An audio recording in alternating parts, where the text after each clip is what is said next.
Kitty man, I had a flow. Drip that's water, call that boss. You check my squad and they gon' be in cost. You better be prepared to take a loss. I left my enemies dripping, but it ain't sauce. It ain't sauce, no it ain't sauce. Yeah, enemies dripping, but it ain't sauce. No it ain't sauce, no it ain't sauce. Yeah, enemies dripping, but it ain't sauce. It ain't sauce, it ain't sauce.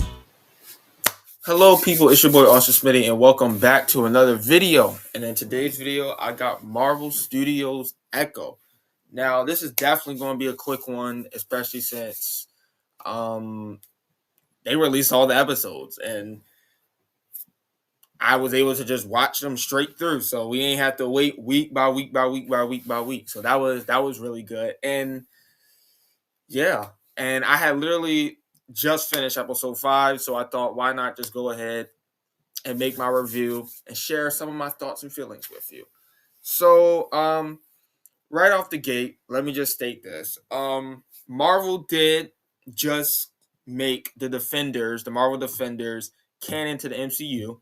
So if you go on Disney Plus, you probably already know. Some of y'all probably already know. If you go on Disney Plus, you will now see that all of them are in like different orders of their release, even though for like shows like Daredevil and Jessica Jones, you may have to watch certain seasons first, go back to other stuff, and then come back to those seasons, because some seasons for Marvel, for Daredevil and Jessica Jones, either come way later. So yeah, and also we have this new thing, and it's displayed in Marvel Studios Echo, that we have a new Marvel Studios Spotlight, where we're going to have more grounded and dark and grittier takes on stuff. Mostly, I feel like it's mostly for the grounded level heroes like Daredevil and whatnot. So we're going to get, that means like more blood, more brutal stuff, more darker tone stuff. And we're even going to get the I forgot what it's called when they put like the mature TV symbol at the top. Yeah, you're going to get that. You're going to get that. So that's like all the new stuff we're pretty much got. But as for Echo,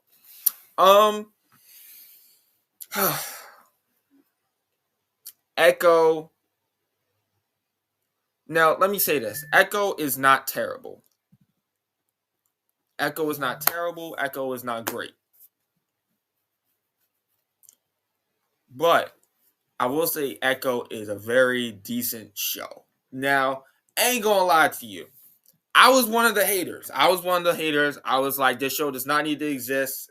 Whatnot. No, it's unnecessary. Totally. And I'm going to still tell you the show does not need to exist. It is pointless. Yes. What you see in the trailers basically literally set it up to the point where it's like, you're going to be getting a lot of cool fight scenes. You're going to be getting a lot of Daredevil and Kingpin moments. And that's the whole majority of the show. Like, that show holds on a lot of Daredevil and Kingpin stuff and a lot of interesting moments with Echo, where it's like, oh, okay, this show is going to be pretty good. And they're releasing all 5 episodes. Perfect. I do think that them releasing all 5 episodes was a benefit. I do think that was a benefit, because I don't think the show would have really actually been that. It probably would have been worse if we would have had to wait for each episode. I think it would have been worse. But the show is pretty decent. It's pretty decent. It's not too spectacular. It's not, once again, it's not great. It's not awful. Is it a show you must go out and see? Probably not. No. Honestly, you could skip this one and literally just, for me personally, you could just go skip this one and then just literally go. Well, honestly, okay. I wouldn't say fully skip it, because you need to watch it, because it does set up some things, especially the in-credit scene, the post-credit scenes. It does set up some things.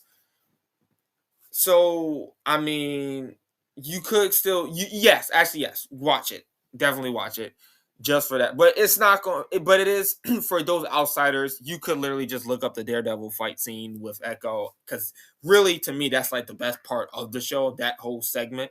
I think the first episode was my favorite episode, because you literally got to see Hawkeye. You got to see Hawkeye as Ronin kill some people again. You got to see you got to see some Kingpin stuff. You got to see some more Daredevil stuff. Really, the whole the trailers are literally just the first episode and then like part of like the fourth episode. Literally, that's like it's literally just the whole first episode. But yeah, I would just tell you to like just watch the Daredevil scene on YouTube, and then like that'll just be it because that was the coolest part. But for those that don't know anything about Marvel Studios Echo, before I go into, I'm gonna do like a little quick synopsis on like each episode, and I have my notes on my phone. But yeah, Echo is apparently I'm gonna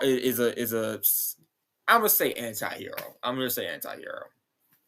And she basically is almost like she's basically like a female Taskmaster. Well, in Black Widow's case, she is a Taskmaster because Taskmaster, spoiler alert, in the MCU was a girl.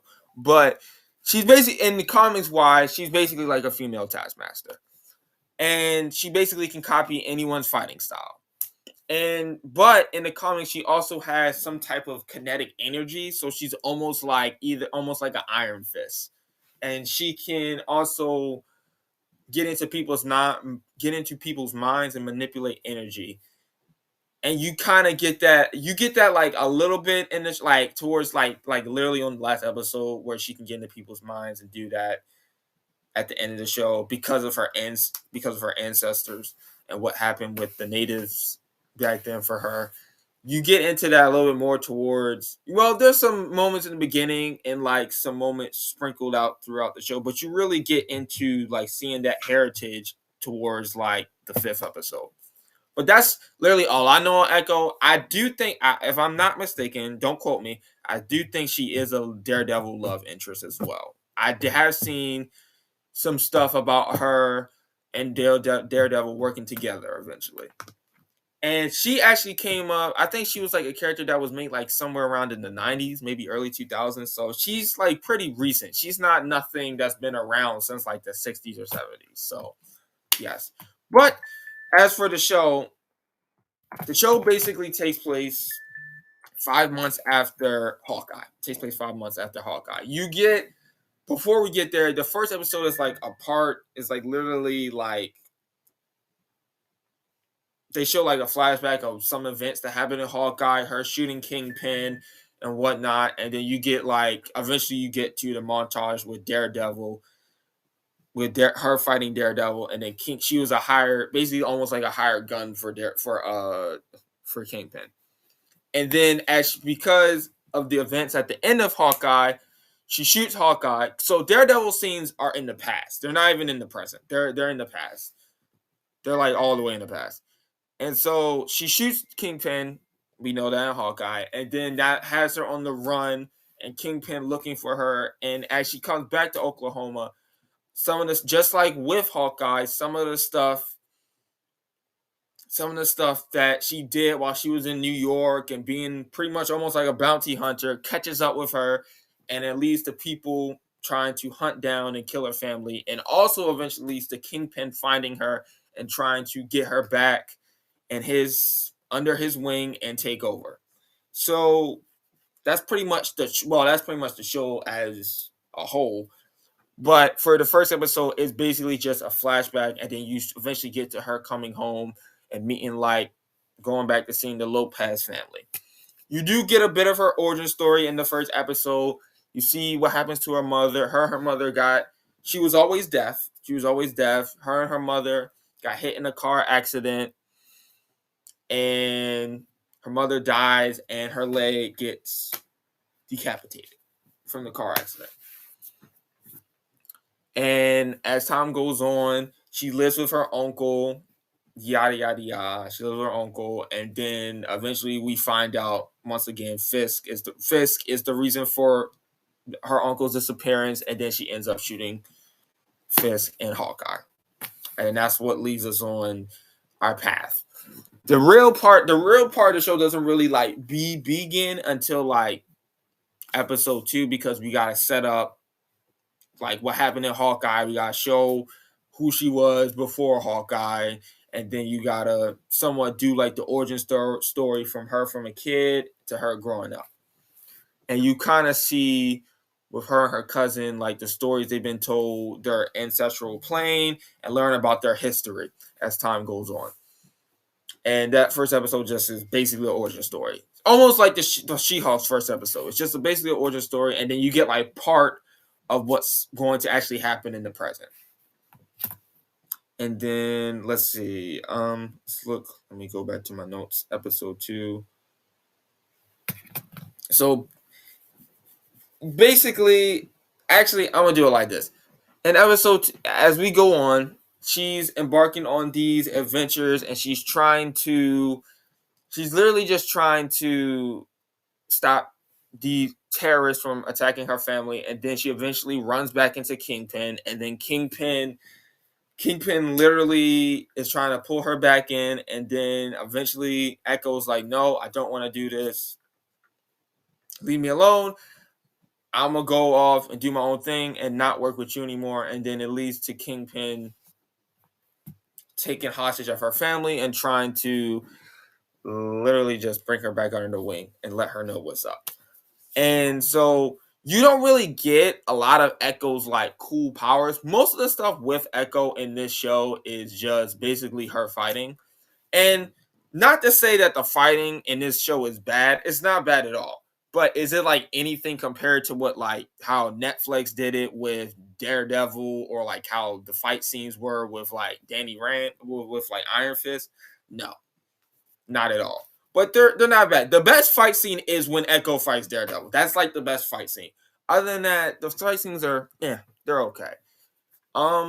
I was expecting maybe a little bit more blood or like a little bit more like brutality, but I do gotta remember this is still somewhat Disney, so we're not going to get as brutal as I think we should. But my expectations were like they did push some boundaries, because my expectations, I wasn't expecting any brutality, but we got a little bit of it. But for the most part, the fight scenes were okay. As for the story, it was okay. It was whatever. This was basically, and I feel like I'm gonna feel the same way whenever Agatha comes out. This was basically a story where it's like, we're learning about Echo. She's gonna be another one of those street level heroes. And honestly, at some point, I did kind of feel like I got sick and tired of just watching, because most of the Marvel characters, they basically know either some form of martial arts or they know some form of martial arts. Like literally every character. You got Cat, Black Widow, Daredevil. In a way, if you want to count Spider-Man, I mean, he has his own acrobatic fighting style. Like, I kind of am getting a little. I kind of got like a little. It's not as impressive anymore. The fights, but yeah, because the fight scenes were. They were good. They weren't terrible, but they weren't great. And as we get to like the end of the show, there aren't really any fight scenes at all. She basically beats Kingpin.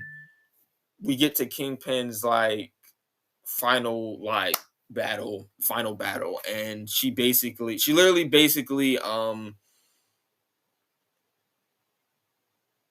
what did she do? She literally basically just defeats Kingpin while actually using the powers that she has in the comics to go into his mind and basically takes his pain away. She literally takes his pain away, and then Kingpin just walks away. Like, he just walks away, and then that's it. Like, the story just ends, and they have a family dinner. I was going to do the episode by episode, but really, there's nothing really that special that happens episode by episode. And how I just explain like basically the whole core of the show, like the whole of the show. That's basically what happens throughout the episodes. Like, she really is just going on her own event. She's really just trying to basically escape Fisk, and she's running into some of this like problems she dealt with in New York are coming back to her to get her family, and then she has to stop them. And then Kingpin comes back once again, and then he brings up more trouble. So that's basically what happens throughout the episodes. And it's only like 5 episodes, and they all came out. So, yeah, that's really all that happens. And then eventually, like, we would get to this end credit scene that leads to something special towards the end. Based off of, because I always do this, I always read up on my characters before I watch anything new about them. I did the same thing with like Moon Knight and She-Hulk. I always go back and read up on them, or I read up on them if I don't know anything about them. Echo is cooler, of course, in the comics. She is way cooler. She does way cooler things. Echo here, she's not bad. She's not bad. I don't think no one did a terrible job. All the acting is fine, is good. Charlie Cox, for the minimal time he had, was great. Vincent D'Onofrio, I think that's his name, as Kingpin is always good. Always a pleasure to see him. I don't know the Echo actress' name, but she does great. She does fine. I enjoyed her. She wasn't bad at all. Perfectly fine. And the Lopez family is hilarious. I love them, and I was actually kind of upset when the uncle actually died. So, but I'm gonna just say, for like somewhat of a spoiler alert, when it comes to the end credit scene, if you don't want to know about it, you can leave. It's not nothing that big, but it's not nothing like major spoiler. You can kind of tell what's going to happen, but at the same time, you really can't, like, unless someone like somewhat explained it. So towards the end, we see Kingpin on a plane, and he's talking to one of his secretaries that things need to be changed. I want things to be set up because certain like street level things cannot happen anymore. And then we get like a broadcast on the news about a mayoral campaign, and that they need someone that understands the people and that is a fighter and that can really grab the people's attention. And in a way, this is basically, actually isn't in a way, it is, it's setting up what's going to happen with all the street level heroes. Kingpin is basically going to be the Thanos of the street level heroes. He's going to be almost taken over once he becomes mayor. That's going to set up problems. And it also, in a way, leads to what's going to possibly happen in Spider-Man 4 and what's going to possibly happen in Daredevil Born Again. So it's basically setting up Mayor Kingpin. And in a way, that's actually pretty exciting, because I'm really curious to how they handle Mayor Kingpin and how he is truly going to affect characters like Spider-Man, Daredevil, and possibly the rest of the Defenders. So that's actually very interesting. But that's really all I have for the show. If I was to rank the show, when watching the first 3 episodes, I gave it like maybe a 3. I only really liked the first episode, like a 3 or 4. But now that the show is over and I completed all the episodes, it's pretty average. I wouldn't go higher than a 6, and I probably wouldn't go lower than a 4. I mean, to each his own. I would give it, my rating would be a 5 out of 10. I think, it's okay. You could watch it, you cannot watch it. You could literally just watch, once again, could just watch the Daredevil fight scene on YouTube and then just watch the end credit scene, and then you probably, it's almost like Falcon and the Winter Soldier a little bit, where you kind of don't really need to watch this. You could kind of just end off Infinity War. I mean, you can just end off Endgame and just assume, like, okay, Falcon got the shield. He got the shield. He's going to be Captain America. And then just go straight into watching Captain America 4 without even watching Falcon and the Winter Soldier. In a way, it's kind of like that. So, like, you don't really need to watch Echo, but if you're, like, a big MCU fan, like some people, I'm a casual. I'm not a big fan, but I like the MCU, of course. I love Marvel. You're going to watch it, and you're going to enjoy it to the best of your ability. So, 5 out of 10, that's my rating. It's average. For those outsiders, you could give it a look at. For the ones like us, it's whatever.